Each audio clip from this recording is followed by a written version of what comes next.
এপিএলে রাতে ২-০ গোলে এভারটনকে হারিয়েছে আর্সেনাল। অন্য ম্যাচে ওয়েস্ট হ্যামের সাথে পয়েন্ট ভাগাভাগি করেছে ম্যান সিটি।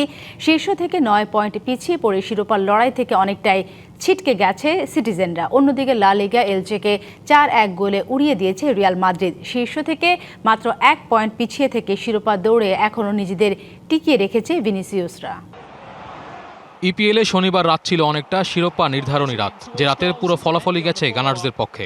যদিও ঘটনাবিহীন ছিল আর্সেনাল এভারটনের ম্যাচের বেশিরভাগ সময়। ৮৯ মিনিটে ডাউম্যানের অসাধারণ লফটেড ক্রসে এভারটনের ফার পোস্টে বল পান ইনকাপিয়ার। তার গায়ে লেগে বল চলে যায় গায়কোরেসের পায়ে। ফাঁকা জালে বল জড়ান তিনি। এর ঠিক মিনিট ৬ পরেই জয়ের জন্য মরিয়া এভারটন কর্নার পেলে গোলরক্ষক সহ দলের সবাই চলে আসেন আর্সেনালের বক্সে। কাউন্টার অ্যাটাকে বল পেয়ে যান ম্যাক্স ডাউম্যান। ফাঁকা মাঠে গোল দিয়ে ব্যবধান করেন ২-০।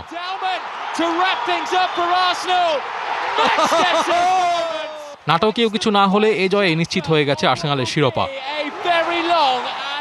অন্যদিকে বিভীষিকাময় রাত কেটেছে ম্যান সিটির। পয়েন্ট খোয়ালেই শেষ শিরোপা স্বপ্ন, এমন ম্যাচেই পয়েন্ট হারিয়েছে হালানরা। ওয়েস্ট হ্যামের সাথে ম্যাচে যদিও বার্নার্দো সিলভার গোলে প্রথমে এগিয়ে যায় সিটিজেনরা, তবে মাভ্রোপানোসের গোলে ৩৫ মিনিটেই সমতায় ফেরে ওয়েস্ট হ্যাম। এরপর আক্রমণে গেলেও আর গোলের দেখা পায়নি কোনো দল। টেবিলের শীর্ষ থেকে ৯ পয়েন্ট পিছিয়ে ৬১ পয়েন্ট নিয়ে শিরোপা দৌড়ে অনেকটাই পিছিয়ে পড়েছে ম্যান সিটি। সিটি না পারলেও পেরেছে রিয়াল। ৪-১ গোলে এলচের জাল ছিন্ন ভিন্ন করে নিজেদের টিকিয়ে রেখেছে শিরোপা দৌড়ে। রুদিগারের প্রথম গোলে এগিয়ে যায় লস ব্লাঙ্কোরা। ৪৪ মিনিটে ব্যবধান দ্বিগুণ করেন ভালভার্দে। ৮৯ মিনিটে ঐতিহাসিক গোল করেন গুলার। ৬৮ মিটার দূর থেকে শট নিয়ে বল পাঠান এলচের জালে। জয় দিয়ে শীর্ষে থাকা কাতালানদের থেকে মাত্র ১ পয়েন্ট পিছিয়ে শিরোপা দৌড়ে নিজেদের টিকিয়ে রেখেছে ভিনিসিয়াসরা। Naim Hamid, DBC news. নগদ নিয়ে এলো হার না মানা হার অফার।